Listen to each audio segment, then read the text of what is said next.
ধন্যবাদ সাংবাদিক ভাইরা। আপনারা জানেন তো ঈদ উল ফিতর আমাদের এই যে প্রতি বছরই আমাদের মুসলমান ভাইদের জন্য এসে থাকে। এমনিভাবে এবারও আমাদের ঈদ উল ফিতর আসছে এবং ঈদ উল ফিতর আমরা অত্যন্ত আনন্দের সাথে উদযাপন করছি। তো এটা আমাদের জন্য অনেক আনন্দের বিষয়, আমরা অত্যন্ত আনন্দের সাথে সেটা গ্রহণ করেছি। আচ্ছা, আমরা জানতে পেরেছি চেয়ারম্যান পদপ্রার্থী, তো সেক্ষেত্রে ধামরাই উপজেলার জন্য আপনার প্রধান মিশন বা ভিশন কি? হ্যাঁ, এটা হলো আপনারা জানেন যে চেয়ারম্যান পদপ্রার্থী এখনও নির্বাচন ঘোষণা হয়নি। আর তাছাড়া আমাদের দলীয় ব্যাপার, দলীয় সিদ্ধান্ত কি আসবে সেই সিদ্ধান্ত অনুযায়ী দল যদি আমাকে এই চেয়ারম্যান পদ হিসেবে প্রয়োজন মনে করে সেই ক্ষেত্রে হয়তোবা সেখানে আমি প্রার্থী হতে পারি।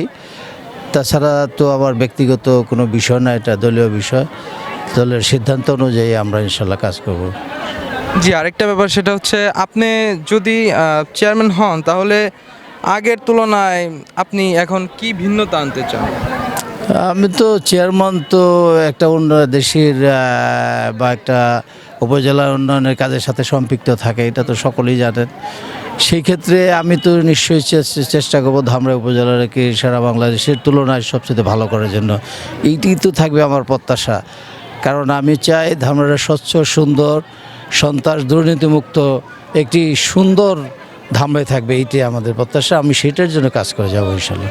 আচ্ছা, এলাকার চুরি, ছিনতাই, মাদক ব্যবসায়ী এদের উদ্দেশ্যে আপনি যদি কিছু বলেন।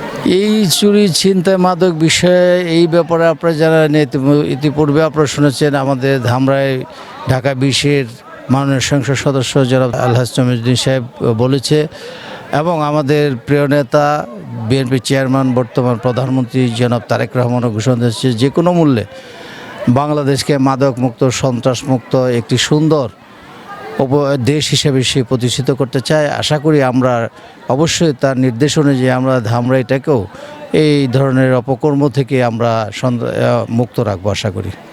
জি, ধন্যবাদ আপনাকে। ধন্যবাদ সবাইকে।